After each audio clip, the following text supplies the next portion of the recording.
विश्वामित्र ने मुस्कुराई कह रही फिर बात ठिकाने की। विश्वामित्र ने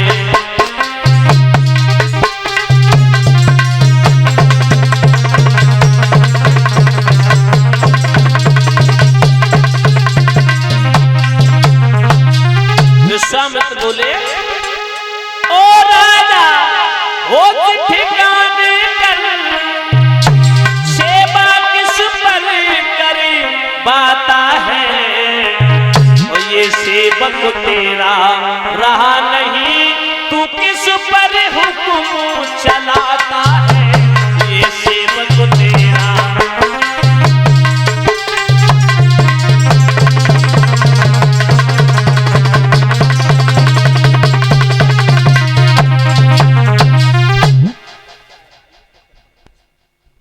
रखना। परीक्षित जी विश्वामित्र ने आदेश दे दिया, का राजन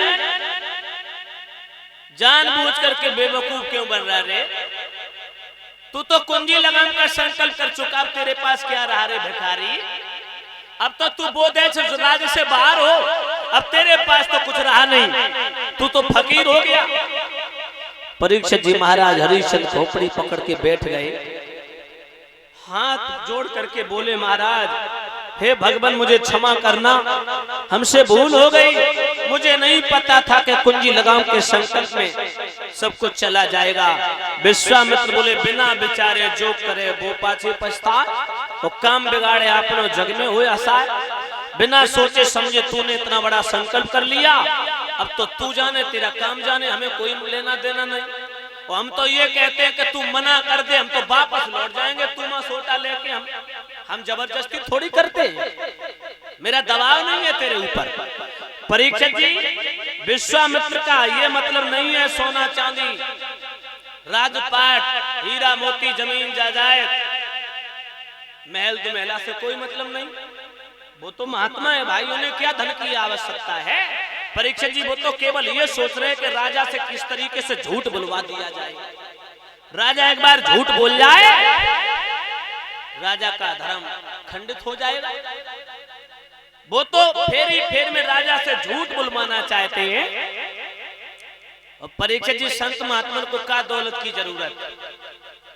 जो संत धन दौलत ये संसारिक सुखों का भूखा होता है, सतोगुण रजोगुण तमोगुण त्रिगुणों में फंसा रहता है, जो तीनों गुणों के अंतर्गत, जिससे राजकाज की लालसा रहती, धन दौलत की लालसा रहती, पुत्र पत्नी की आशा रहती है, राजपाट की आशा रहती है, तो वो संत हो ही नहीं सकता।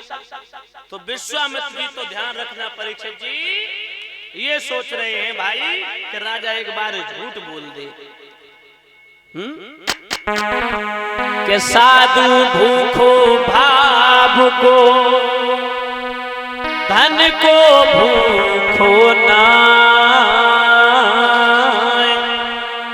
जो धन को भूखो फिरे वो है साधु ना। परीक्षित जी जो महात्मा धन का भूखा है वो महात्मा हो ही नहीं सकता। जो दौलत का भूखा है, जमीन जायदाद का भूखा है, राजपाट की लालसा रखता है। परीक्षित जी विश्वामित्र का केवल एक ही मकसद है कि राजा झूठ बोल दे। परीक्षित महाराज विश्वामित्र कहते, राजन अब तो तेरे पास कुछ रहा नहीं, तू मना कर दे, मैं तो भाई चुपचाप कमंडल और सोटा लेके चला जाऊंगा। राजा हरिश्चंद्र बोले, नहीं, एक बार मैंने झूठ बोला तो शरीर में कोढ़ हो गया था। विस्तार पूर्वक कथा है परीक्षित जी। राजा सोच रहे हैं अगर मैंने दोबारा झूठ बोला तो की मौत हो जाएगी, विनाश हो जाएगा, क्योंकि मैं वचनबद्ध हो चुका हूँ। गुरु की सौगंध उठा करके, भगवान को साक्षी मान करके, अपने पूर्वजों को साक्षी मान करके विश्वामित्र को वचन दे चुका हूँ। और वचन दे दिए, अगर वचन तोड़ूंगा मैं तो हो सकता कि मेरा विनाश हो जाए।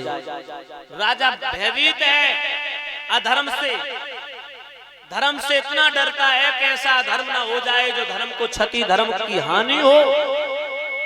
परीक्षित जी विश्वामित्र बोले, कोई विचार आया तेरे दिमाग में? बोले महाराज, अगर आपकी कृपा हो जाए तो मैं एक छोटा सा निवेदन करना चाहता हूँ। क्या? बोले मैं अपनी पत्नी से पूछना चाहता हूँ एक बार, उसकी क्या राय है, फिर मैं बताऊंगा आपको, हाँ करना या ना करना जो भी होगा। विश्वामित्र बोले जा पूछे अपनी पत्नी को।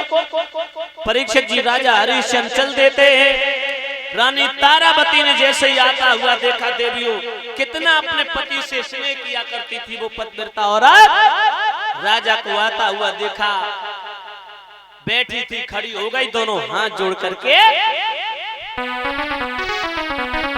कितना सम्मान दिया अपने पति को।